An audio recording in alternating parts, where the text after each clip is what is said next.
तो इस particular subject के लिए मैंने इसका स्ट्रक्चर किस तरह से सोचा है, ये मैं एक बार आप लोगों के सामने रख देती हूँ। इसको मैंने 3 पार्ट्स में डिवाइड किया। पहला तो यह है बुक का राइटअप, कि हम लोग बुक किस तरह से लिखेंगे। दूसरा पार्ट ये है प्रेजेंटेशंस का।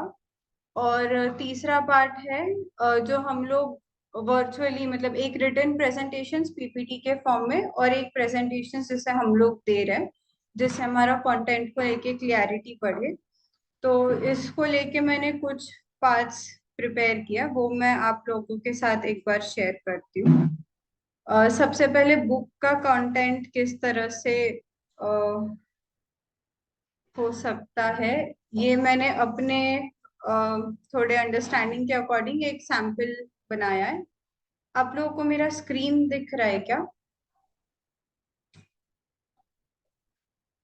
हाँ, दिख रहा है बेटा, दिख रहा है। बढ़िया। नितिन, आज इंटरनेट की बहुत प्रॉब्लम हो रही है, लग ही नहीं रहा, आपका कनेक्शन ही नहीं गेट हो रहा है। मेरी आवाज नहीं आ रही है क्या क्लियरली? आ रही है, आपकी आवाज तो आ रही है, पर हमारे यहाँ इंटरनेट की बहुत प्रॉब्लम हो रही है बारिश की वजह से। अच्छा अच्छा, ठीक है नानी, मैं रिकॉर्ड कर रही हूँ, मैं रिकॉर्डिंग शेयर कर दूंगी। नहीं नहीं, फिर भी मैं रहती हूँ, जब वो हट जाएगा तो फिर हटेगा, नहीं तो तब तक तो हम क्लास में हूँ। जी, ओके बेटा। ठीक है, ओके। तो जैसे कि मैंने बताया, पहले हमारे सब्जेक्ट का, ये पर्टिकुलर सब्जेक्ट का नाम है family structure and interpersonal relationship. तो इसमें मेजरली मैंने ऐसा देखा कि हम लोग दो एस्पेक्ट्स इसमें डील कर रहे हैं। पहला फैमिली एज अ यूनिट, दूसरा है इंटरपर्सनल रिलेशनशिप्स, जिसमें मैरिज एक डोमिनेंट रिलेशनशिप है, और तीसरा है इसको लेके जो थेरेपीज है या इसको लेके जो काउंसलिंग वाला पार्ट है वो। तो इसी के अकॉर्डिंग मैंने एक कंटेंट का स्ट्रक्चर थोड़ा सा रेफरेंसेस के थ्रू डेवलप किया है, कि किस तरह से क्या क्या कंटेंट हम लोग इसमें डाल सकते हैं। और इसको मैंने 4 पार्ट्स में पूरे कंटेंट को डिवाइड किया है। पार्ट 1 है फैमिली स्ट्रक्चर, पार्ट 2 है इंटरपर्सनल रिलेशनशिप, पार्ट 3 है थेरोटिकल एस्पेक्ट ऑफ, पार्ट 3 है थेरेपीज एंड काउंसलिंग एस्पेक्ट्स, और चौथा पार्ट जो है वो हम लोग इसमें दर्शन से रेलेवेंट जो भी हमें कंटेंट मिल रहा है फॉर कंपैरेटिव स्टडी वो डालेंगे, और फिफ्थ पार्ट में प्रैक्टिकल्स। इस तरह से इसको एलोबरेट करेंगे। तो पहले पार्ट में जैसे पहला टॉपिक इसमें डाला इंट्रोडक्शन टू फैमिली, दूसरा फैमिली सिस्टम्स, कई तरह के थेरीज वगैरह इवेंचुअली इवॉल्व हुए हैं, जिसमें से आज मैं बुवन फैमिली सिस्टम थेरी जो है इसका एक प्रेजेंटेशन रखूंगी। तीसरा पार्ट रखा है इसमें family development across life span. चौथा रखा है communication and interaction between families. फिर सेकंड पार्ट जो है मैरिज का, उसको लेके मैरिज से रिलेटेड कुछ कॉन्सेप्ट्स रखे हैं। पहले तो इंटीमेट रिलेशनशिप्स एंड मैरिज, दूसरा डाइवोर्स सेपरेशंस एंड रीमैरिज, और तीसरा फैमिली वायलेंस एंड अब्यूज। उसके बाद थेरेपीज एंड काउंसलिंग को लेके 3 एस्पेक्ट्स, और फ्यूचर इसके जो एम्बिट्स दिख रहे हैं उसको लेके 3 डोमेन्स उसमें इस तरह से रखे। एक तो फैमिली थेरेपी एंड इंटरवेंशन, दूसरा family stress coping and resilience, और तीसरा रखा future directions in family psychology. इस तरह से अभी ये 3 जो कंटेम्प्रेरी साइकोलॉजी से जो रेलेवेंट मुझे अभी लगा, मैंने उसका एक स्ट्रक्चर डिफाइन किया है। इसमें अगर आपके कुछ इनपुट्स हो तो बिल्कुल शेयर कीजिएगा। तो इसका एक मैंने छोटा सा सैंपल शुरू किया है बनाना, कि इसकी हमारी टेक्स्ट बुक किस तरह से हम लोग देख सकते हैं। तो इस तरह से कुछ ये कवर पेज एक प्रयास किया। फिर जैसे मैंने आपको बताया कि एक पहला पार्ट जिसमें हम लोग फैमिली एंड इमोशनल यूनिट इसको कवर करेंगे, और इसके बाद ये कुछ एक्नॉलेजमेंट का पेज है, और फिर एक यूनिट में इसमें डिटेल्स क्या क्या एस्पेक्ट्स कवर कर रहे हैं उसको लेके एक ब्रीफ रखा। और इसके बाद फिर इस तरह से सब्जेक्ट के चैप्टर्स में वो कंटेंट को डिवाइड करके इस तरह से कंटेंट को रखने का प्रयास कर रही हूँ। ये अभी मैंने शुरू किया है। तो ये एक अभी इस तरह से एक डोमेन ये है। दूसरा पार्ट जो है पावर पॉइंट प्रेजेंटेशंस का, ये आज जो है मैं ये एक बोवन फैमिली सिस्टम, या इसको फैमिली सिस्टम थ्योरी के नाम से भी जाना जाता है, इसका एक अपना शेयरिंग रखूंगी आप लोगों के साथ। तो फैमिली सिस्टम थ्योरी, जिसको बोवन फैमिली सिस्टम थ्योरी भी बोला जाता है, तो इसको इंट्रोड्यूस तो बोवन फैमिली सिस्टम थ्योरी जो है, ये फैमिली सिस्टम्स जो है ये काफी टाइम से इवॉल्व हो रहे हैं। जैसे कि इवन पहले अगर देखा जाए, इवोल्यूशन में भी अगर देखा जाए, तो काफी समय से जो ह्यूमन रेस है ये फैमिलीज में रह रही है। एक छोटे छोटे पहले आइडेंटिफाइड फैमिलीज के तौर पे शुरू में नहीं रहा, पहले तो एक ग्रुप्स के तौर पे रहा, और फिर एक दो इंडिविजुअल्स जैसे साथ में रहकर एक धीरे धीरे फैमिली स्ट्रक्चर इवॉल्व होने लगा। फैमिली सिस्टम्स में ये देखा गया है कि एक ये अलग से 20th सेंचुरी में एक पूरा डिसिप्लिन और काफी ज्यादा ये डेवलप हुआ। इसमें सेगमेंट फ्रूट, कार्ल जंग, इन्होंने काफी सारे अपने फैमिली डायनामिक्स और इंडिविजुअल डेवलपमेंट और मेंटल हेल्थ को लेके भी अपने अपने पर्सपेक्ट रखे। और इवन जब हम फैमिली एज अ यूनिट की बात करते हैं, तो इसमें काफी इंडिविजुअल्स की भी स्टडी देखी गई कि किस तरह से डिफरेंट डोमेन से इंडिविजुअल्स, डिफरेंट जेंडर के लोग जब साथ में एज अ ग्रुप रहते हैं, या उनसे जब आगे एक जनरेशन डेवलप होता है, तो उनका कैसे साइकोलॉजिकल इम्पैक्ट होता है, या एक फैमिली के किसी एक मेंबर का बाकी मेंबर्स पे किस तरह से इम्पैक्ट होता है। तो जब हम फैमिली को एज अ साइकोलॉजिकल एस्पेक्ट से अगर पढ़ते हैं, तो उसमें मुरे ब्राउन और सैल्वेडर मिंचिंग, ये दो लोग हैं जिनका काफी बड़ा रोल रहा एक साइकोलॉजिकली एक फैमिली सिस्टम को या फैमिली थेरेपी को समझने में। तो इसमें से जो पहला है मुरे ब्राउन, इनका जो फिलोसॉफी है, मैं आज इसको थोड़ा सा एक्सप्लेन करूंगी। तो जो डॉक्टर मुरे ब्रोन, जिन्होंने ये इनका जो थेरी है ब्रोन फैमिली सिस्टम, उन्हीं के नाम से ये जनरली जाना जाता है। इसमें इन्होंने ये कॉन्सेप्ट रखा कि जो फैमिली जो इंडिविजुअल्स है, इनको हम अकेले या आइसोलेशन में नहीं पढ़ सकते। अगर हमें किसी इंडिविजुअल की स्टडी करनी है, तो ये जरूरी है कि हम फैमिली को एज अ इमोशन।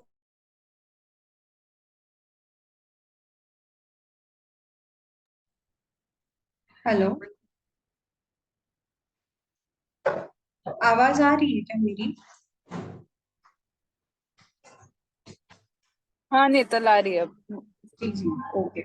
तो इसमें जैसे मैं बोल रही थी, इन्होंने ये कॉन्सेप्ट रखा कि कभी भी कोई इंडिविजुअल को हम लोग कोई भी किसी के मेंटल स्टेट के बारे में अगर बात कर रहे हैं, तो उसको एज एन इंडिविजुअल हम नहीं पढ़ सकते या समझ सकते। उसको हम फैमिली एस्पेक्ट में समझेंगे। और फैमिली को उन्होंने एक इमोशनल यूनिट के तरह से समझा है। और किसी भी इमोशनल यूनिट को समझने के लिए हमें ह्यूमन बिहेवियर को समझना होगा। और उसके लिए उन्होंने एक सिस्टम्स थ्योरी डेवलप की है। सिस्टम्स थ्योरी जो है, उन्होंने एक फैमिली यूनिट को एक सिस्टम के तरह से रिकॉग्नाइज किया, और उसमें की एलिमेंट उन्होंने इमोशंस जो है इसको रखा। तो इसमें जैसे उन्होंने बोला कि फैमिली एक सिस्टम है और वो इंटरकनेक्टेड है, और इंटरकनेक्शंस कुछ इंडिपेंडेंट इंडिविजुअल्स का है। इसमें उनका एक ऐसा रेफरेंस था कि फैमिली मेंबर्स जो है वो बहुत एक्सटेंसिवली एक दूसरे के साथ कनेक्टेड है। और मेजर उनका पॉइंट ऑफ कनेक्शन क्या है, तो इसके लिए उन्होंने 3 पॉइंट्स रखे। पहला एक्शंस, थॉट्स और फीलिंग्स। तो ये जो 3 बिंदु है, एक्शन, थॉट और फीलिंग, इसके बेसिस पे फैमिली मेंबर्स कनेक्टेड है और वो एक दूसरे से अफेक्ट भी होते हैं। फॉर एग्जाम्पल, मैं किस तरह से सोच रही हूँ, या मैं किस तरह से रिएक्ट कर रही हूँ, या मेरे एक्शंस कैसे है, इसका जो प्रभाव है ये मेरे फैमिली में मेरे मदर फादर पे, या मेरे भाई पे, या अगर मेरा कोई सिबलिंग है या मेरा कोई स्पाउस है, तो एक के जो एक्शंस है, एक के जो थॉट्स है, फीलिंग्स है, उससे बाकी सारे फैमिली मेंबर्स पे भी उसका इफेक्ट होगा। ये उनके थेरी में एक मेजर उनका फाइंडिंग था। और इसमें फिर आगे ऐसा उन्होंने एक्सप्लेन किया कि जो लोग हैं वो अलग अलग तरह से अपने फैमिली मेंबर से अटेंशन, अप्रूवल और सपोर्ट, ये तीन चीज जो है वो एक दूसरे से सीख करते हैं और वो रिएक्ट करते हैं, मतलब वो ले रहे हैं या वो चाहते हैं अटेंशन, अप्रूवल, सपोर्ट, और फ्रॉम देम वो रिएक्ट करते हैं in the ways of needs, expectation और अपसेट। और फिर आगे इसमें एक ऐसी फाइंडिंग रही कि एक पर्सन के मतलब change in one person connectedness या रिएक्टिवनेस जो है, उससे हर इंसान के या फैमिली, जो फैमिली यूनिट है उसके हर इंडिविजुअल पे हमें अफेक्ट जो है वो दिखेगा। और फिर उसमें ऐसा भी एक थेरी उनकी रही कि अगर एक पर्सन में किसी मतलब फैमिली में कोई एक पर्सन है, से फॉर एग्जांपल 10 या 12 लोगों की कोई फैमिली है, उसमें अगर एक पर्सन भी एंजाइटी या फियर से डील कर रहा है, तो ये अगर सही टाइम पे हम उसको अंडरस्टैंड करके अगर उसको समझ के अगर उसको रिजॉल्व नहीं किया जाए, तो ये एक फैमिली स्ट्रेस के लेवल पे भी बढ़ता हुआ दिखता है। तो एक इंडिविजुअल के जो इमोशंस है ये फैमिली में रिफ्लेक्ट होते हैं, इस तरह से उनका बताना था। और इंडिविजुअल के जो भी इश्यूज है, जो भी वो एब्जॉर्व करता है, ये एक फैमिली जो है वो उसे अपने लेवल पे भी एब्जॉर्व करेगा। तो इसमें फिर ऐसा था, ऐसा उन्होंने बोला कि जैसे उन्होंने पहले इसको एक यूनिट के तरह, एक इमोशनल यूनिट के तरह देखा, तो एक काफी स्ट्रॉन्ग स्टेटमेंट ब्रॉन मुरे ने ये रखा कि अगर फैमिली में कोई एक इंडिविजुअल किसी एक प्रॉब्लम से डील करता है, तो इस वजह से बाकी के जो फैमिली मेंबर्स है उनमें डिप्रेशन, अल्कोहलिज्म, अफेयर्स, फिजिकल और मेंटल इलनेस के प्रॉब्लम्स और रेशियो होने की प्रोबेबिलिटीज बढ़ जाती है। फिर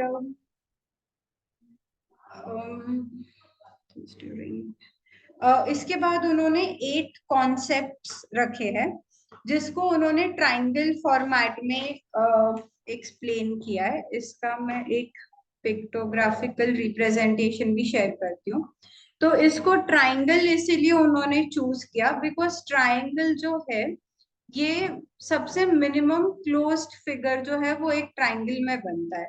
बाकी हम जितने भी शेप्स अगर देखें तो उन सब में अगर एक लाइन है या कोई स्क्वायर है तो उसमें उतने डायमेंशंस बढ़ते जाते हैं, पर सबसे जो मिनिमम नंबर ऑफ सेटिंग है वो अगर हम देखें तो ट्राइंगल है जिसमें सिर्फ 3 एंड्स है। तो उन्होंने ये बोला कि जो स्मॉलेस्ट स्टेबल रिलेशनशिप अगर समझना है तो वो एक ट्राइंगल के डायग्राम से समझ सकते हैं। जब हम फैमिली सिस्टम पढ़ते हैं तो इसमें काफी सारे ऐसी पिक्टोग्राफिकल रिप्रेजेंटेशंस के थ्रू काफी रिलेशनशिप्स को एस्टैब्लिश किया जाता है, जैसे स्क्वायर, सर्कल्स, अलग अलग तरह के लाइंस, इस तरह से काफी पिक्चर्स के थ्रू इस पूरी थ्योरी को एक्सप्लेन किया जाता है। अलग अलग जो सिंबल्स है वो अलग अलग रिलेशनशिप्स एस्टैब्लिश करने में और एक्सप्लेन करने में फैमिली थेरेपीज में यूज किए जाते हैं। तो इस तरह से इन्होंने ट्राइंगल को सबसे स्मॉलेस्ट स्टेबल रिलेशनशिप एक्सप्लेन करने का एक तरीका बताया, जिसमें जैसे ट्राइंगल में 3 यूनिट्स है तो 3 पॉइंट्स के थ्रू ये एक स्टेबल सिस्टम होगा, और जो इसके बीच का टेंशन होगा वो बैलेंस हो जाएगा बिटवीन दिस 3 एंड्स। और वही अगर दो लोग अगर सिर्फ एक रिलेशनशिप में, से फॉर एग्जांपल अगर सिर्फ हस्बैंड वाइफ है, तो जो एक लाइन की 2 एंड्स है वहां पे टेंशन बड़ा बना रहता है, मतलब वो एक स्ट्रेच बना रहता है, जिसके वजह से ये एक स्टेबल फॉर्म में नहीं रह पाता। अभी इसको आगे इन्होंने ऐसे फर्दर एक्सप्लेन किया कि अगर एक ट्राइंगल में टेंशन इंक्रीज हो जाता है तो साइमल्टेनियसली बाजू में पैरेलल ट्राइंगल्स बन जाते हैं, जिसके वजह से ये जो टेंशन है ये सीरीज में स्प्रेड होता है और ये एक दूसरे से इंटरलॉकिंग ट्राइंगल पैटर्न्स बन जाते हैं। और इसी का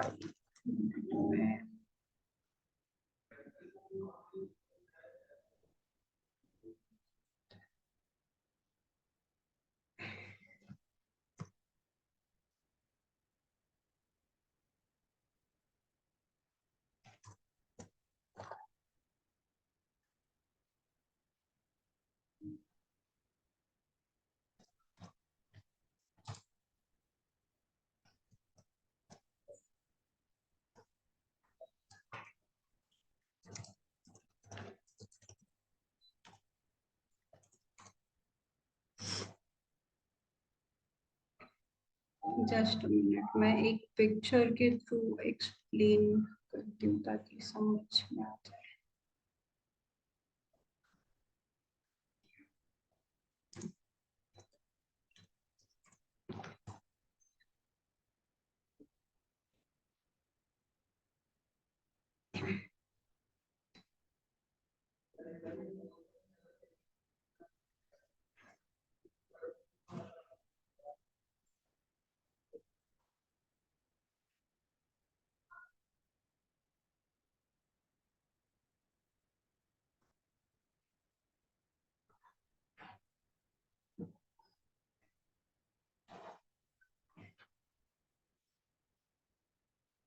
इसका जो प्रेजेंटेशन है, ये पिक्टोरियल प्रेजेंटेशन, मैं ये व्हाट्सएप पे शेयर कर देती हूँ, तो आप लोग सब इसको देख सकते हैं। तो इसमें उन्होंने 8 एलिमेंट्स एक्सप्लेन किए ट्रायंगुलर रिप्रेजेंटेशंस में, जिसमें उन्होंने ऐसा बताया कि जो ट्रायंगल रिप्रेजेंटेशन है इसमें हमेशा 3 एलिमेंट्स है, जैसे 3 कॉर्नर्स है तो 3 इंडिविजुअल्स होंगे, जिसमें से ऐसा इनकी असम्पशन थी कि 3 में से हमेशा एक जो है वो आउटसाइडर और 2 जो है वो इनसाइडर के तौर पे रहेगा। और ये जो 2 इनसाइडर है ये हमेशा एक पर्सन को एक्सक्लूड कर देंगे, क्योंकि ये 3 में वो 2 लोग ऑब्वियसली चेंज होते रहते हैं और हमेशा एक एज एन आउटसाइडर दिखता है।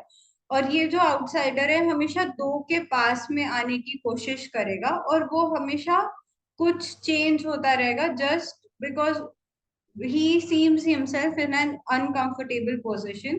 So जो तीसरा है जिसको ये 2 मिलके एलिमिनेट कर देते हैं, वो हमेशा ट्राई करेगा कि मैं इस ट्राइंगल में फिट हो पाऊँ और वो 2 के क्लोज आ पाऊँ।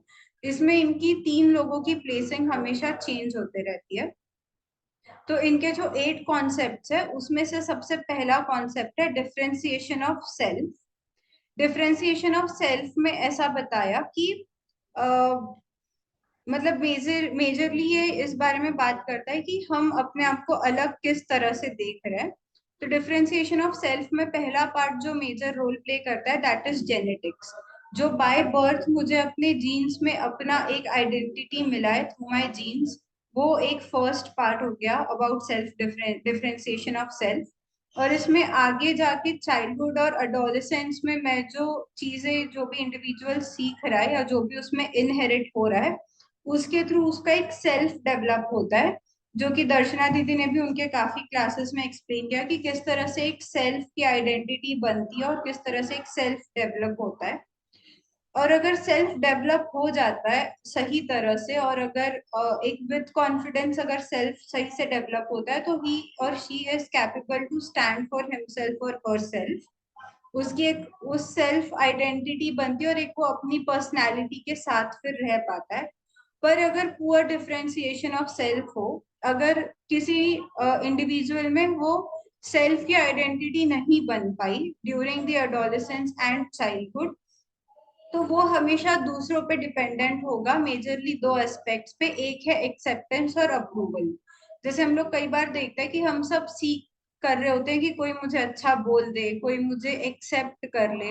तो ये जो दूसरे मुझे एक्सेप्ट करे और दूसरे मुझे अप्रूव करे, ये जो माइंडसेट आता है ये एक प्रॉपर डिफरेंशिएशन ऑफ सेल्फ नहीं होने के वजह से वो जो डिफरेंशिएशन और पुअर डिफरेंशिएशन होता है इसका एक एलिमेंट इंडिविजुअल में डेवलप होता है।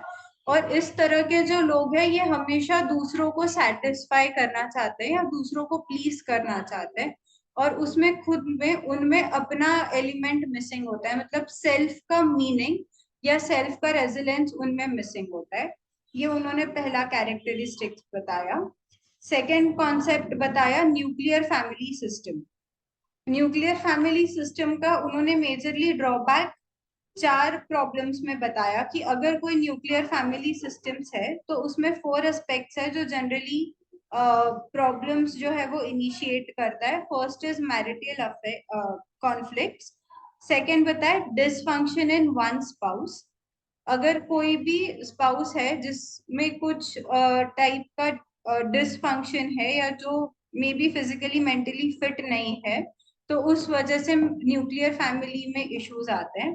तीसरा बताया इम्पेयरमेंट ऑफ वन और मोर चाइल्ड, अगर एक या एक से ज्यादा उनके जो बच्चे हैं उनमें अगर किसी तरह का कोई तरह का इम्पेयरमेंट हो तो न्यूक्लियर फैमिली में इशू आते हैं। और चौथा बताया इमोशनल डिस्टेंस।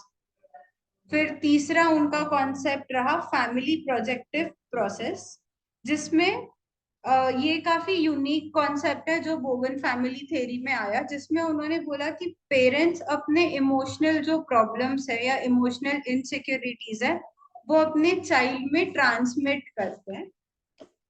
तो ये ट्रांसमिशन जो है ये एक फैमिली सिस्टम में होता है, और ये फैमिली सिस्टम में इसका रीजन उन्होंने वही बताया कि इनका जो फाइंडिंग है कि ये एक इमोशनल यूनिट है और एक ये फैमिली सिस्टम थ्योरी है।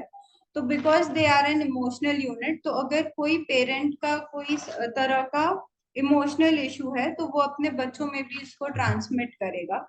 और अगर इस तरह का कोई इमोशनल इम्बैलेंस का ट्रांसमिशन बच्चे में हो रहा है तो उस वजह से चार तरह के प्रॉब्लम्स उन्होंने बोले, वो जो चार तरह के प्रॉब्लम्स है वो दिखते हैं बच्चे में। पहला उन्होंने बताया कि इम्पेयर फंक्शंस ऑफ वन और मोर चाइल्ड, कि अगर इस तरह के इमोशनल ट्रॉमास अपने बच्चे में ट्रांसमिट हुए तो उस बच्चे में कुछ तरह का बोल सकते हैं कि कोई तरह का मेंटल या फिजिकल इम्पेयरमेंट होगा। सेकंड, इंक्रीज वल्नरेबिलिटी, वो बाहर के स्टिमुलस जो भी है उससे बहुत जल्दी और ज्यादा अफेक्ट होगा। तीसरा बताया कि वो कुछ तरह के प्रॉब्लम्स को इनहेरिट करेगा। ये प्रॉब्लम्स उन्होंने और आगे एक्सप्लेन किया है चार तरह के से। पहले तो है रिलेशनशिप सेंसिटिवनेस, इस तरह के बच्चों को बहुत ज्यादा अटेंशन, हाई अटेंशन का नीड होता है।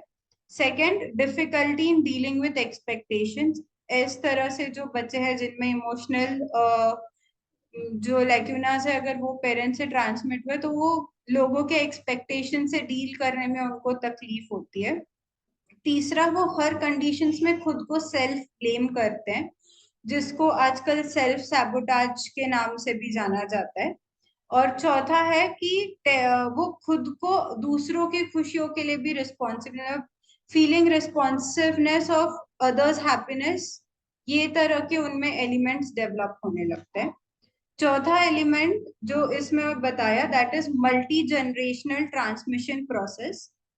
इसमें इस तरह से बताया कि जनरेशन वाइज कुछ तरह के डिफरेंसेस जो है वो थ्रू जनरेशंस अलग अगले जनरेशन में ट्रांसमिट होते हैं, और ये ट्रांसमिशन इमोशनल लेवल पे भी होता है। इस तरह से इन्होंने इस चीज को एक्सप्लेन किया। और ये ट्रांसमिशन जो है वो कॉन्शियसनेस टीचिंग से होगा या ऑटोमेटिक प्रोग्रामिंग से होगा। ऑटोमेटिक प्रोग्रामिंग जो इन्होंने बोला ये इमोशनल रिएक्शन और बिहेवियर, अभी जैसे ये चीज रिलेट कर सकते हैं कि हम जब बोलते हैं कि बच्चा संस्कारों से सीखता है, तो संस्कार जब हम बोलते हैं that is a kind of behaviour या इमोशनल रिएक्टिवनेस जो बच्चा थ्रू जनरेशंस कैरी करता है।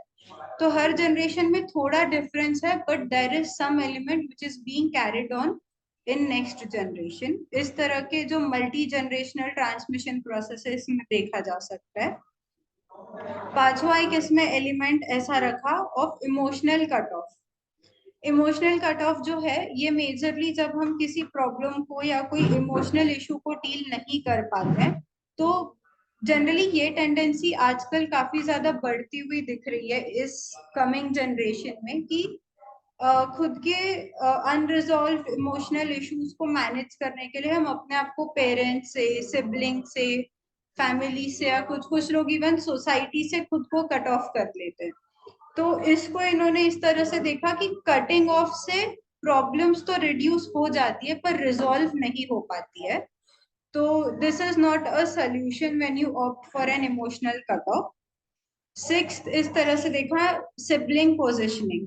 अब हर फैमिली स्ट्रक्चर में सिबलिंग्स होते हैं, भाई बहन हो या भाई भाई हो। इसमें इन्होंने इस तरह की फाइंडिंग निकाली कि सिबलिंग पोजिशनिंग में कुछ तरह के सेम कैरेक्टरिस्टिक्स होते हैं। जैसे कि अगर हम देखें कि जो भी बड़े भाई बहन है उनमें सिमिलैरिटीज दिखेगी, जैसे वो थोड़े लीडरशिप वाला क्वालिटी उनमें ज्यादा दिखेगा, या वो थोड़े डोमिनेंट होंगे, ज्यादा बोलते हैं ना वो अपनी चलाते हैं बड़े, इस तरह के शायद उनमें कुछ सिमिलैरिटीज बड़े जो है उनमें दिखेगा। और वही अगर छोटे जो है घर में या छोटे सिबलिंग्स है उनमें ऐसा देख सकते हैं कि उनमें इनोसेंस ज्यादा होता है, इंटेलेक्चुअली वो शायद ज्यादा स्मार्ट होते हैं, वो ज्यादा अच्छे गुड लिसनर्स होते हैं। तो इसको इन्होंने इस तरह बोला कि ये जो सिबलिंग पोजिशनिंग है ये एक दूसरे के लिए कॉम्प्लीमेंट्री रिलेशनशिप जैसा एक्ट करता है। जैसे अगर हम बोले कि बड़ा जो है ये लीडरशिप के पोजीशन में है, तो जो छोटे होंगे वो एक अच्छे लिसनर होंगे, तो वो एक दूसरे के लिए कॉम्प्लीमेंट करते हैं। सो इट इज इन अ वे कि वो सिबलिंग पोजिशनिंग जो है, जो सिबलिंग्स के रिलेशनशिप है, वो बैलेंस आउट हो पाते हैं। और सेवेंथ एलिमेंट इन्होंने इस तरह से रखा, सोसाइटियल इमोशनल प्रोसेस। इसमें इनका बोलना ऐसा है कि ये जो इनके फाइंडिंग्स है जो इन्होंने फैमिली स्ट्रक्चर को लेके किया, जिसमें इन्होंने फैमिली को एक इमोशनल यूनिट बोला, ये सिर्फ फैमिली के लिए नहीं, ये एक सोसाइटी और ऑर्गेनाइजेशनल लेवल पे या वर्क स्पेस में भी इक्वली अप्लाई करता है। और सेम रूल्स जो है ये हम इमोशनल यूनिट जो उन्होंने फैमिली को बोला है, इसी तरह से सोसाइटी भी काम करती है। अब चाहे सोसाइटी में वो प्रोग्रेसिव पेरेंट्स हो या रिग्रेसिव पेरेंट्स हो, क्योंकि ये दोनों टाइप के फैमिलीज, हम कई बार बोलते हैं कि ये बहुत फास्ट फॉरवर्ड है या काफी मॉडर्न फैमिली है या काफी ट्रेडिशनल फैमिली है। सो इन दिस बोवन का ऐसा बोलना है, उनके जो थेरी है इसमें उनका ऐसा बोलना है कि इररिस्पेक्टिव वो फैमिली किसी भी तरह की हो, they have this similar traits, and इसी तरह से पूरा सोसाइटी का डोमेन बना है। और फाइनली कंक्लूडिंग वे में मैं ये रख सकती हूँ कि इसके लिए उन्होंने कुछ ट्रीटमेंट्स और इंटरवेंशंस दिए कि उन्होंने जो उनका थेरी डेवलप किया तो इसको कैसे हील किया जाए, या ये जो थेरी है ये कुछ चेक पॉइंट्स है जिसके बेसिस पे हम समझ पाए कि ये फैमिली किस तरह से वर्क कर रहा है या इंडिविजुअल्स किस तरह से फैमिली को अफेक्ट कर रहे हैं। तो इसका ये थेरी के थ्रू आप एनालिसिस कर पाओगे कि ये एग्जैक्टली प्रॉब्लम कहाँ है। This theory helps to acknowledge कि कहाँ पर प्रॉब्लम हो रहा है, एंड अगर आप इसको आइडेंटिफाई कर पाए तो इसके ट्रीटमेंट्स किस तरह से हो पाएंगे। तो ट्रीटमेंट्स में मेजरली कुछ बेसिक पॉइंट्स ऐसे हैं कि सबसे पहले तो फैमिली का एक इमोशनल सिस्टम को समझना जरूरी है। सेकेंडली फैमिली में पैटर्न्स किस तरह से रन हो रहे हैं, कि सिबलिंग पैटर्न्स क्या है, फैमिली में स्पाउस के रिलेशनशिप्स कैसे है, क्या उनमें कुछ ऐसे इमोशनल लैक्यूनास है, इफ वो है जो बच्चों में ट्रांसमिट हो रहे हैं। तो एग्जैक्टली फैमिली पैटर्न क्या है उसको समझना एक सेकेंड ट्रीटमेंट का पॉइंट दिया। तीसरा, reducing anxiety and resilience symptoms. ये हम लोग क्लिनिकल साइकोलॉजी और काउंसलिंग साइकोलॉजी में भी इसको और आगे पढ़ेंगे। Then restoring trust and fairness among family members, increasing differentiation। differentiation मतलब जो सेल्फ को लेके अंडरस्टैंडिंग है इसकी क्लैरिटी एक इंडिविजुअल में डेवलप की जाए। और लास्ट बताया कि इंटीग्रेशनल पैटर्न्स उनमें एस्टैब्लिश किए जाए। इंटीग्रेशन पैटर्न्स मतलब जो इनमें किस तरह से एक फैमिली का स्ट्रक्चर है या किस तरह से वो एक इमोशनल यूनिट के तरह पे काम कर रहा है, इसके लिए काफी सारे टूल्स ऑलरेडी स्टडी में है। तो इन टूल्स को हम लोग समझ के उसको उन पैटर्न्स को रिकॉग्नाइज करके एक फैमिली को जब आप जैसे अगर उनको कोई थेरेपीज दे रहे हैं या उनके साथ काउंसलिंग सेशंस कर रहे हैं, तो ये प्रोसेस और पैटर्न्स को उनको समझाकर एक फैमिली स्ट्रक्चर में बैलेंस लाया जा सकता है थ्रू फैमिली सिस्टम थ्योरी, जो कि बोवन ने एक्सप्लेन किया। ये वाला मीटिंग ऑलमोस्ट एंड होने में, तो हम लोग इसको फिर से रीज्वाइन कर सकते हैं, और अगर इसको लेके कुछ क्वेश्चंस या डिस्कशंस हो तो देन रीज्वाइन करके हम लोग